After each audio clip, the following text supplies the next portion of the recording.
As a much beloved GameCube classic from 2004, Paper Mario: The Thousand Year Door has been deemed worthy of a new release on Nintendo Switch a full 20 years later, and here it is. The original developer, Intelligent Systems, is at the helm here, substantially reworking its visuals, rearranging its soundtrack, and adding a suite of bonus extras via a new gallery section. Whether we're calling it a remake or a remaster is up for some debate. Nintendo's press releases tend to avoid either word, interestingly, and instead is often presented as just Paper Mario: The Thousand Year Door, now on Switch. Semantics aside then, the turnout is impressive. At its core, it's the same Paper Mario we played on GameCube. The charming paper-themed aesthetic, the combat system, and the level design that made the original so captivating are all retained here, but with an impressive visual overhaul. Based on the first couple of chapters then, just how do the new Switch visuals compare to the GameCube originals? Also, what's the situation with the frame rate? You've likely heard already, but this Switch release runs at a lower 30 frames per second, down from the 60 FPS on GameCube. It's chopped in half, no doubt to facilitate the visual upgrades. So does this have any tangible impact on the experience? Let's find out.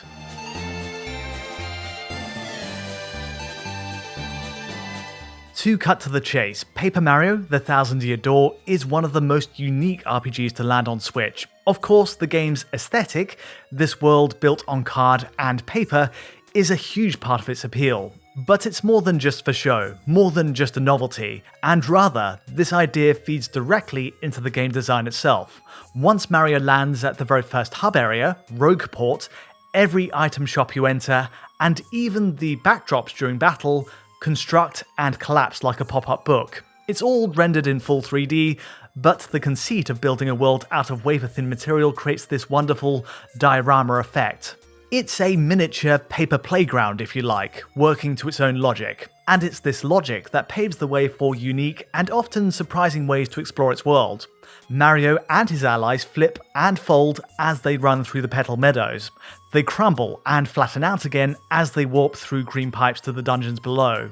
Other abilities even turn our Italian plumber into a paper aeroplane, opening up new areas and secrets, while many more abilities unlock as the story unfolds. It's 3D masquerading as 2D, yes, but at every turn, the Thousand Year Door's aesthetic and game design blend into this one cohesive whole.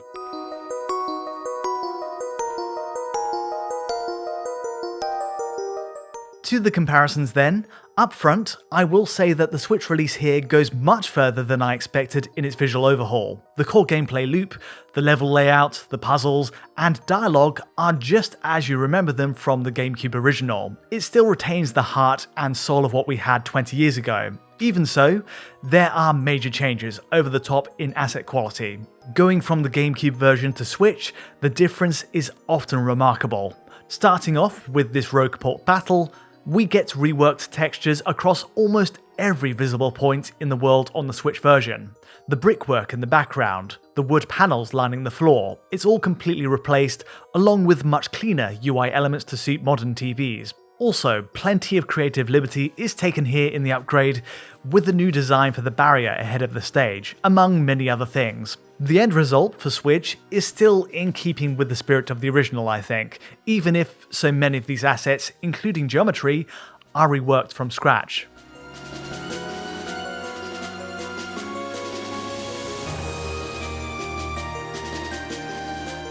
All of this points to a more fundamental reworking of the game, rather than it being a simple new lick of paint.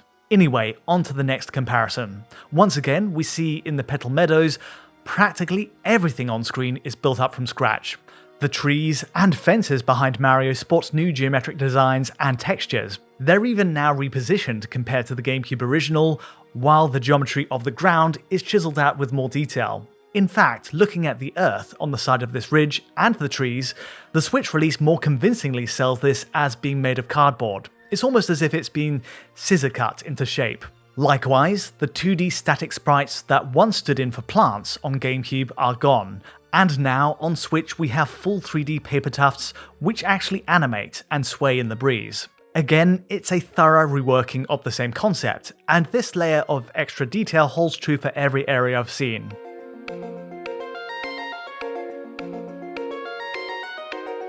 Bringing the Thousand Year Door up to the modern day, we have two screen space rendering techniques built into the Switch release. Firstly, there are screen space reflections, SSR, and secondly, we get screen space ambient occlusion, SSAO, adding shade to the corner of the world. Neither of these were present in the GameCube original, but the Switch version goes to great lengths to utilize both new visual features. Starting with the reflections, the SSR, this is applied extensively across the world to give floors a glossy sheen. Opinions may be divided on this one, I think. SSR is heavily slathered across most areas, meaning the stone flooring of Rogueport, for example, ends up reflecting Mario, his allies, and everything in the background. It's almost like looking at a polished marble floor. In a similar vein, the Meadows area also gets the same treatment, with the grass producing a striking reflection of the characters. In other cases, it's more logically applied though. The wooden floors of item shops get a nice varnished sheen, for example, though I'd suggest, again, the original's environments have a more paper-like quality overall without so much SSR in view. Swapping between the old GameCube release and the 2024 Switch update, it's a pretty substantial change.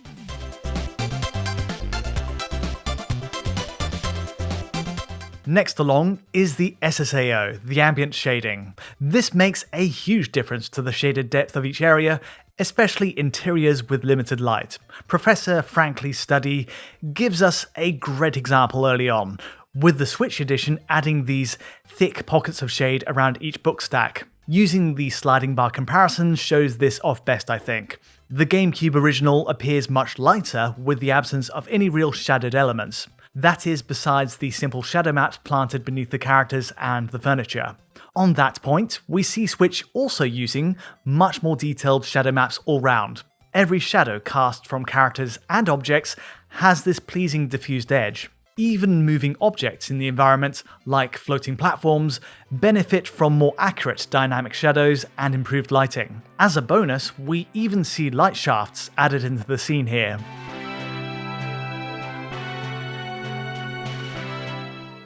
Before we get to performance, just one final point on image quality. To cram all of these visual features in, the updated textures, lighting, shadows, SSR, and beyond, Switch runs at a native 900p while docked, and supposing you're playing in handheld mode, that drops to around 1138 by 640 instead. There is no anti-aliasing applied either way, docked or portable, and so you'll spot a slight shimmer effect across the white outline of characters. At times anyway. All of this, again, still looks beautiful on modern displays.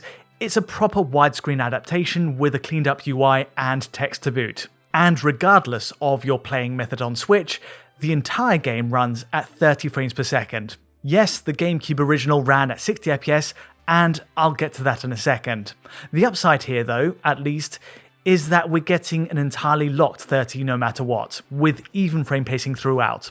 That frame time graph on the left rarely, if ever, strays from a 33.3 millisecond reading, which is good news at least.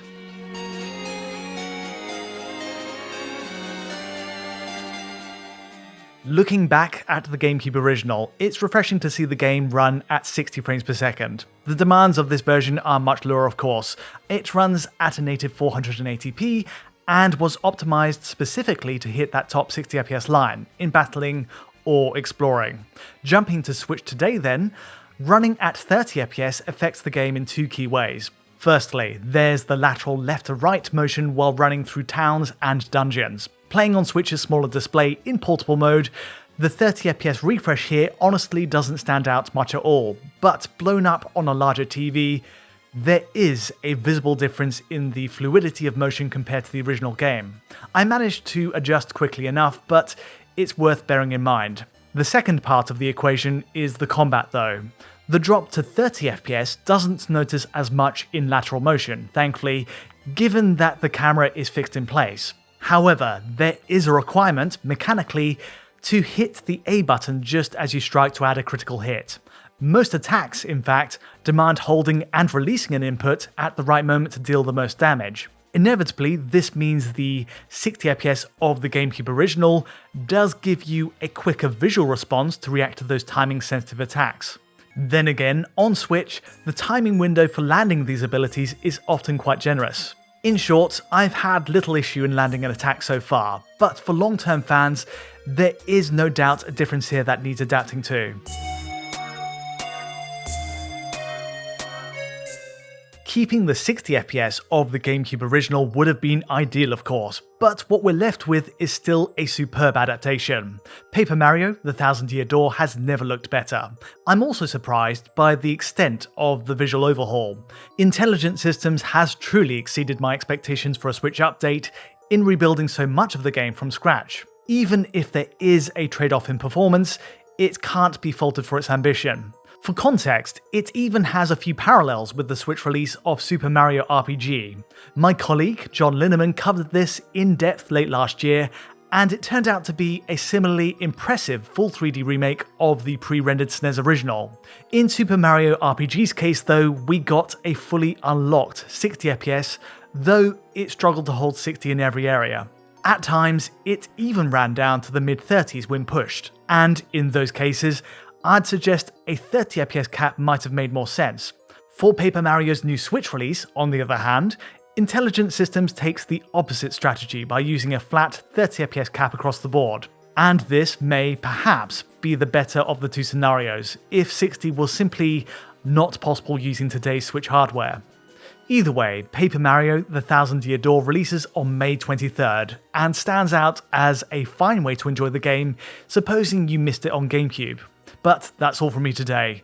If you did enjoy this video, feel free to like or subscribe, and don't forget to hit that bell for instant notifications as any new video lands. To get a high quality version of this video, check out our Patreon at digitalfoundry.net, and to get in touch directly, you know where to find me. But from me for now, thanks for watching.